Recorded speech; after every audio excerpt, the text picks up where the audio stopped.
Hi, this is Wim from iwihub. Hi, I love to see you here again. I'm so happy that you're here and that you are coming here with me to open up to the communication that is possible in us, to receive a gift that we otherwise would not have received. So in the time that we come together, we start first with some relaxation.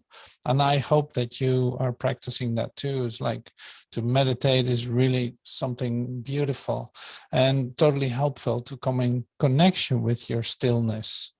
And in your stillness, there's all that you need, so to speak. There's your rejuvenation, revitalization, and there's your information. Like you will be told exactly what to do when you stay in touch with your stillness. So practice that right now with me, if you please.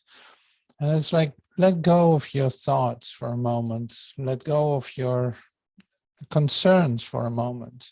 The things that appear to be so really important and so right in your face, dislodge from them for now.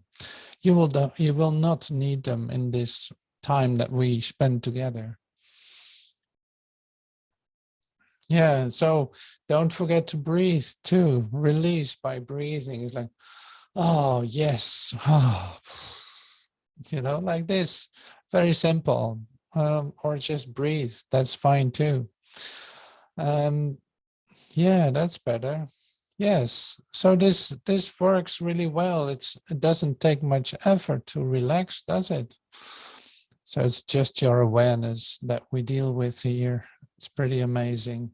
So in this moment that we're together with this one purpose, we're not doing this alone, so to speak. No, this is really in communication with our great help. And so where two or more are gathered, I will be there, is what Jesus said. It's like, okay, yes, absolutely. We invite Jesus in to be here too in this, because literally the gift is given through the totality of our mind, of our Christ mind. So that's why it's so natural to have this communication with Jesus too. So today I got a request of someone who is asking for more clarity about lesson 24. I do not perceive my own best interests. And I love that lesson. It is beautiful. Like I do not perceive my own best interest. I do think that I know what I need, but hey, that's a bit different, apparently. I'm going to find out what that means in this lesson. So what I will do is I will read the review of this lesson, always almost like a summary of the lesson. And then we will go through the lesson too, go step by step. And I'll pause when I think that something needs to be shared. And I hope that you will participate in this lesson with me, because that would be great. Then you can see that work. So this is this is part of the Vortex Course in Miracles, and that's why I use it for. But you can also use the blue book of A Course in Miracles, of course. So it's just lesson 24 from the workbook. So that's the second volume of the book. Okay, so here it is. I do not perceive my own best interest. How could I recognize my own best interest when I do not know who I am? What I think are my best interests would merely bind me closer to the world of illusions. I'm willing to follow the guide God has given me to find out what my own best interests are, recognizing that I cannot perceive them by myself. How could I recognize my own best interest when I do not know who I am? And so this is great. So this is where it starts, basically always, isn't it? It's like, if you don't know who you are, how would you know what's the best for you? If you don't know who you are, how would you know where to go and what to say and how to respond? If you don't know who you are, how would you know anything? So always it comes back to this, like you have no idea what that is because you don't know who you are.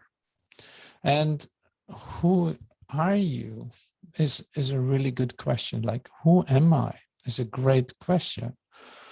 And don't try to define it for yourself, but let this be, say, revealed to you what that means. And in this lesson, you see, even though I don't know who I am, I still have the guidance to come to new insights about myself. I'm not pretending that I know who I am. I'm going to find out by my own revelation. And when that is going to happen, then it's going to happen. But I really want that experience for myself because, hey, if I don't know who I am, what am I doing? Okay, so lesson 24. I'm going through the lesson and reading it to you right now. I do not perceive my own best interests. In no situation which arises do you realize the outcome that would make you happy. Therefore, you have no guide to appropriate action and no way of judging the result. What you do know is determined by your perception of the situation, and that perception is wrong. It is inevitable then that you will not serve your own best interests, yet they are your only goal in any situation which is correctly perceived. Otherwise, you will not recognize what they are. Wow. So that's the first paragraph. You don't perceive your own best interest. And I really thought that I knew what was the best for me and for others too. Like I'm advising others and telling you, well, you should do this or you should do that. Or this is your great opportunity. See, but my perception is wrong. So I have to admit that. And not to say to confess that I'm a loser or anything. No, it has to do with the idea that you don't have to know what is the best for you. You don't have to know that. It's like if you have already an outcome, that is what you will perceive. If you already have an idea, then that's in the way for what really makes you happy to be revealed to you. So in other words, in your unknowing is your knowing. If you step back out of the situation, it can be shown to you what is the best solution. So that's not up to you. It's not your concern. So, hey, that makes it a lot easier, doesn't it? It is not your concern what is the best outcome for everyone involved. No, that is going to be clear. It's going to be given to you if you're not filling it in, like filling in the blanks, not filling in how it's supposed to look or what would be the best for you, like that. If you realize that you do not perceive your own best interests, you could be taught what they are. But in the presence of your conviction that you do know what they are, you cannot learn. The idea for today is a step toward opening your mind so learning can begin.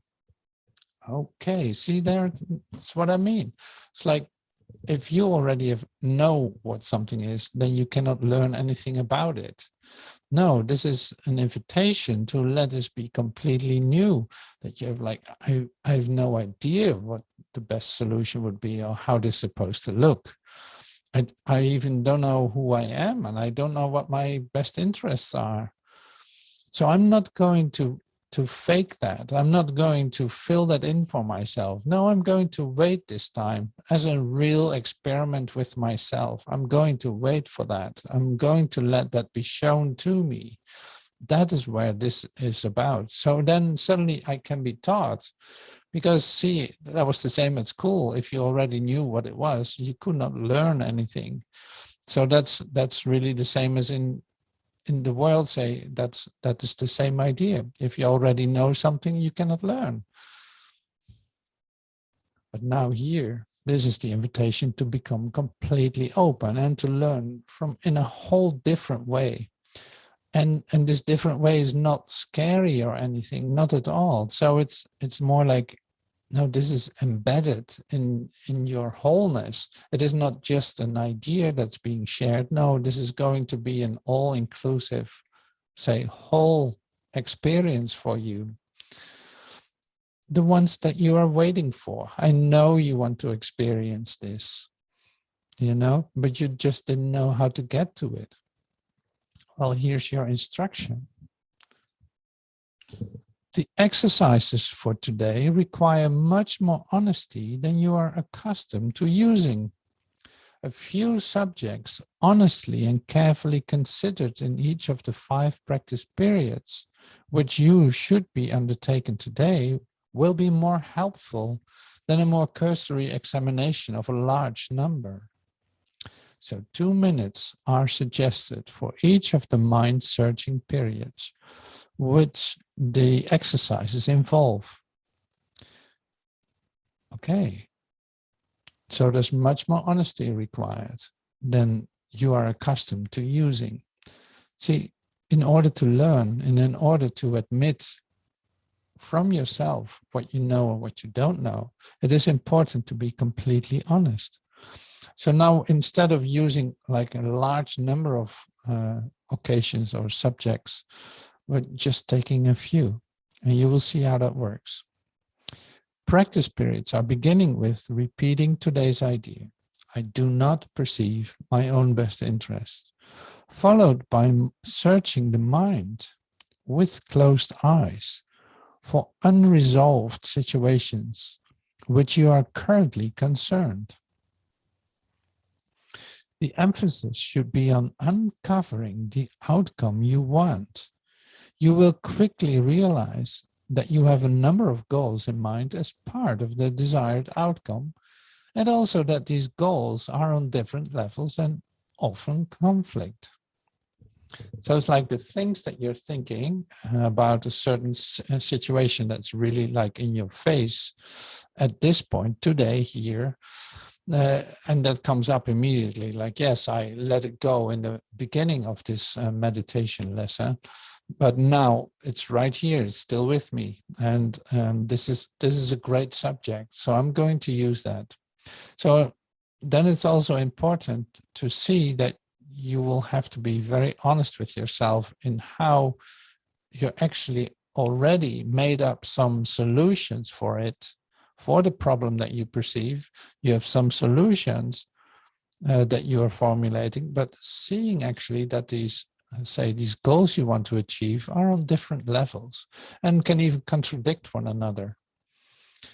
All that. So that's really good to realize. Not that you should do something with it, except noticing, seeing it, like that. Name each situation that occurs to you and enumerate carefully as many goals as possible that you would like to be met in its resolution. For me, always it works if I write it down. So I write down all the solutions that I think are the goals that I want to achieve regarding this situation. I just write them down to have them clearly in my mind. The form of each application should be roughly as follows. So in the situation involving my car, I would like this and this and this to happen, and that to happen, and so on. So what do I like to happen in this situation? So in the situation, in my relationship with my best friend, I like this and this to happen, or I like that to happen. So you carefully note each one of them. You can write them up or you can remember them for yourself, but you come to all the solutions that you can come up with in that situation to fix that situation. You write them all down. You just allow them to pop up. Actually, you know all these outcomes already. You have thought about it. It's like, yeah, you produce some of these goals that you're trying to achieve, even though they can be conflicting or they can be totally different from one another. So you can do this with your eyes closed.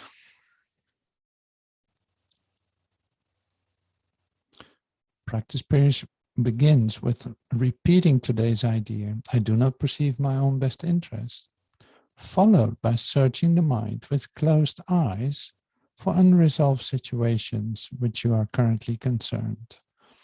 So here we are, and you come up with all kinds of goals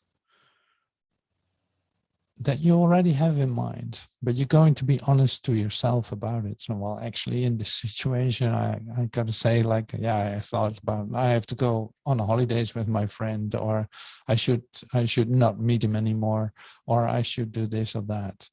Like, I have all kinds of solutions, so to speak, to my conflicts.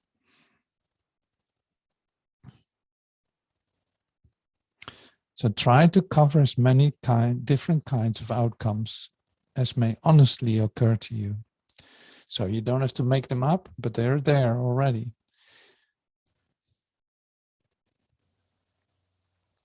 If these exercises are done properly, because we only do this a couple of minutes, you will quickly recognize that you are making a large number of demands of the situation which have nothing to do with it. You will also recognize that many of your goals are contradictory and that you have no unified outcome in mind, and that you must experience disappointment in connection with some of your goals, however the situation turns out. After covering the list of as many hoped-for goals as possible for each unresolved situation that crosses your mind, say to yourself, I do not perceive my own best interest in this situation. So you go back to the next goal that you formulated for yourself.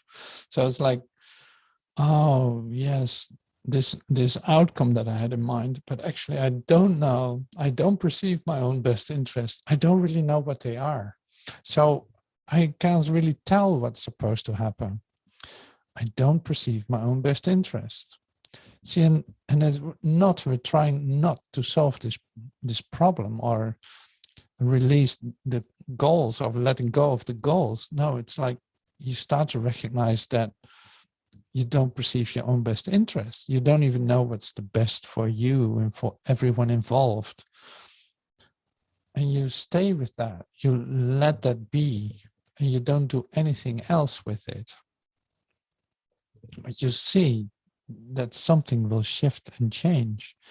Like that there's a possibility for you to come to learn something new about yourself, to come into a different experience in all your situations, because you're not determining an outcome. So that is why this lesson is so helpful. It sets you free of your own, say, repetition in your mind. Yes, I'm used to responding to situations like that. I respond to it like this. And there's always a bit of a disappointment connected to it. I really don't know why. Well, today you know why there's disappointment connected. Because if you already subconsciously, if you want, if you already have like 5 or 6 outcomes that point in different directions, some of them will be frustrated. Some of them will not come to any kind of outcome. So that will be a disappointment, even though you got the solution that you had in mind. But there are 5 others that stay right there with you, and they frustrate you. It makes you angry, or it does something with you. So that's why you have to let go of all of these by recognizing, not just by plain letting go, no, by recognizing that you do not know, that you do not perceive your own best interest. That's all, that's all. See, your admission in all of this is very important, to declare to yourself, like, I have no idea. I would not know how to respond to this. Show me. In fact, that's the next step that will happen after this. It's like, show me what to do. Show me how to respond to this, because I have no clue what is the best for me. I can come up with a lot of goals in all kinds of directions. But see, that would take away the peace of mind. That would bring myself into conflict. And there's no need for me to do that anymore. So the fact that I do not perceive my own best interest means also it sets me free of having to look for it or thinking that my outcomes that I can come up with will be a solution. So it's like another thing that you don't have to be concerned with, another thing that you don't have to do. Very simple. But yeah, you got to stay off it. You got to keep your hands off it. And that's why that's something you have to learn. It isn't unlearning, really. You can see that. It's like all the perceived goals for myself to tackle this problem that I have, this conflict in my mind. All these goals I can come up with is not the solution. It is not going to help me. I'm letting go of them in the recognition that I really don't perceive my own best interest. All right, so thank you so much for being here in this class with me and doing this exercise actively with me. And I wish you a very beautiful, wonderful day. And so there's so many things that doesn't need to be our concern. It's unbelievable. So I hope this sets you free for today too. And repeat that lesson whenever you want, or repeat, like I'm going to do this right now too. Repeat the review of this lesson. I do not perceive my own best interest. How could I recognize my own best interest when I do not know who I am? What I think are my best interests would merely bind me closer to the world of illusions. I'm willing to follow the guide God has given me to find out what my own best interests are, recognizing that I cannot perceive them by myself. So thank you so much for joining, and I hope to see you soon. And don't forget to write down your requests, because I love to be in communication with you like this. And there's only one mind, and it's yours. You know, it's like, no, we're connected. Absolutely. I can come up with ideas too, and you too. But see, we're of one mind. And to see that in action, it's great to do it like this. That's what my experience is. So don't forget to write down your request. And it can be a lesson. It can be something that Joel Goldsmith said, or it can be anything. You know, it's like, just put it down, or write me an email at iwihub@gmail.com. And I will come up with a moment with you just like this. So thank you so much, and see you soon.